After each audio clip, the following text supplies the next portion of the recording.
right, thanks a lot. Keep that energy going for your next comic. Kelly Atkinson, everybody.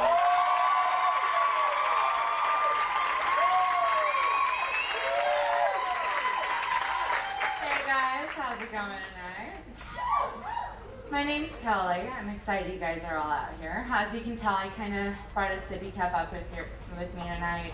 I heard it's a good thing to bring a drink up, but I have a tendency to spill. I've had this battle with gravity going on since I was about 5 years old. So, in interest of not getting electrocuted by this microphone, I figured this was the best call. So, the other day, I was at work, browsing the internet, looking for something completely work-related, of course, and I came across this article on MSN.com, and the title was Recall on Girl Scout Cookies. And don't get freaked out, people. I know a lot of you are addicted to Girl Scout cookies. And my first thought was drug trafficking. I mean, clearly. Those things are way too addicted. You know you all have like 30 boxes of them at home right now.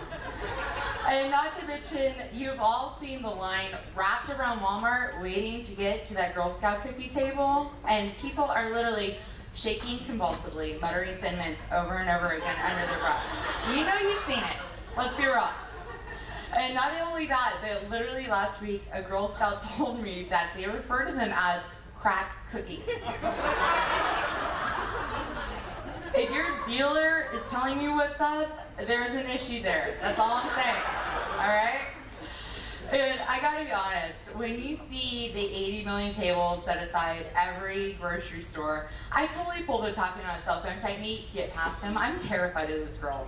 And not just because I don't want to buy 80 more boxes of Thin Mints, but I'm just terrified of kids. That's all there is to it. And here's the deal, guys. They can sense fear.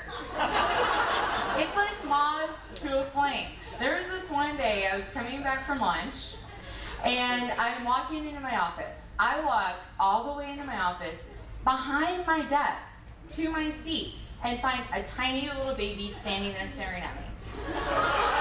This is not a joke. I see this, it's just a baby hanging out in my office. I look out over my entire branch, and there is not a parent to be seen. And I don't know why, but the first thing that comes to my mind is, this is a baby ninja sent to kill me.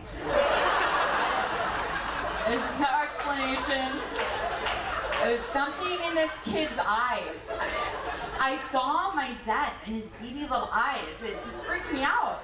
And so I just started backing out of the office really slowly. And thank God, one of my coworkers was walking by my office at the time. And so I just turned to her and I just fucking threw her in the office and ran off. Don't stress it. She got out of the hospital. She'll walk in another 2 or 3 months. It's not a big deal, guys.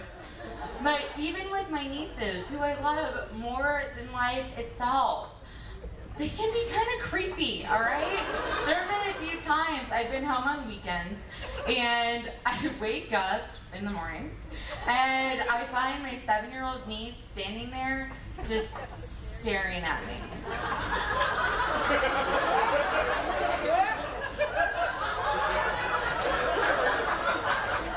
Fucking children of the corn, guys. Alright? That is not normal. Alright? So last time I just fucking maced her and it was alright. I was having sex. So it worked out. But that's just standard in my family, alright? It's like my dad says, take no prisoners, alright? You can't trust anyone. And that's just how my family rolls. And bless my dad's heart. He's your typical crazy conservative, retired military man. So strict, you guys, growing up. Literally, I'm 28 years old. I still get terrified going home on weekends, and I think I'm going to get grounded for who fucking knows why. I don't know. I think I'm never going to be able to come back to Austin again. And not only that, but growing up, talking about emotions, it just didn't happen. Saying I love you would have been a very, very small step above talking about the first time I had sex or smoked pot. Which, by the way, I found out my dad is actually in the audience tonight, so just so my dad knows, I've never actually smoked pot or had sex. It's totally just a joke. Don't worry about it, because I'm going home next weekend and I need to be able to go out, alright? But what's even better is in high school, my dad was literally more popular in high school than I was. There was this one time my best friend called me, left me this ridiculously long message, and starts with, no matter what you do not let your father hear this. And then continues on to say that she saw my father on America's Most Wanted. And his name was Raul Gonzalez. My name was Consuela. And he was using his bowling center, which is actually his business, to run his drug cartel and traffic drugs through bowling pins. Okay? And this is clearly before he thought of the whole Girl Scout cookie scam.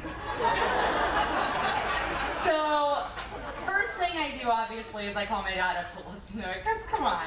And he actually thought it was hilarious. And he totally played it up. And I thought it was funny, too, until I started to figure out that, like, dates were kind of dropping like flies. And then it came to yearbook signing time, and as I was reading what was written in my yearbook, I noticed literally everything written in there by a boy just talked about how they hoped my dad would knock out their kneecaps. Which was a fucking awesome social life, just so you know. There's nothing better than guys literally fearing for their life around you.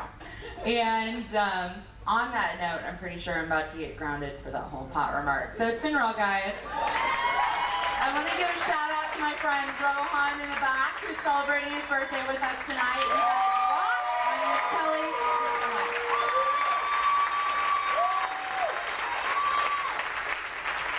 Kelly Atkinson, everybody.